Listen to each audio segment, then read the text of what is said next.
केटीसँग बोल्छस् है त केटीसँग मैले अघि चबाएर राखेको चापेर राखेको ताकमा त्यो मेरो छुर्पी खै मेरो खै छुर्पी पापा थाहा छैन मलाई छुर्पी खै मलाई त थाहा छैन तँलाई छुर्पी खै आएको छुर्पी खाइस् मेरो खाएको छैन मैले खाएको थिएँ पापा खाइन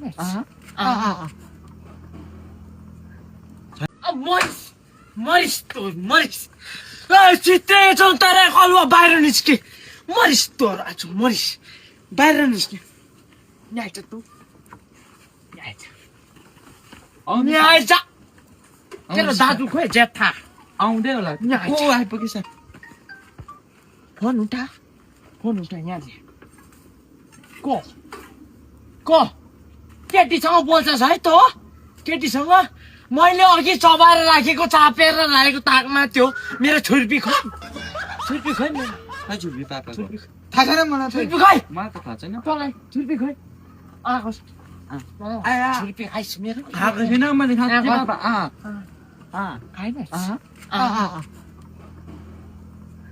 छैन रहेछ यसकोमा बाउको छुर्पी खान्छस् बाउ यहाँले रहेछ मेरो चार प्याकेट छुर्पी खाइदिएको यो रहेछ घिचान सर म त त्यस्तो थिइनँ त कस्तो त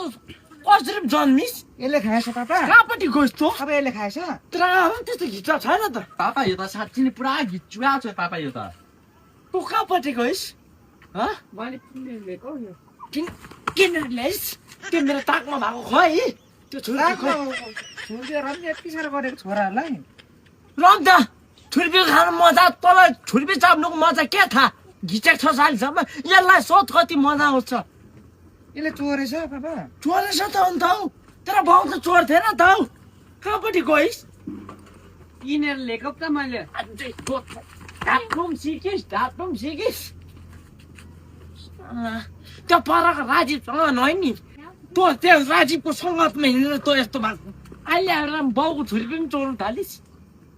कहाँ मैले चाहिँ राजीवसँग हिँडेकै छुइनँ हिजो चाहिँ को हिँड्दै थियो अन्त त्यहाँनिर बेडी पनि तान्छस् जस्तो लाग्दैछ तैँले बेडी पनि तान्छस् जस्तो लाग्दैछ तान्दै गरी सुन्दिन नि बोइला लाग्छ भाग्ला तर खप्पर फुटाइदिन्छु बुझिस् बाउको छुर्पी चोर्ने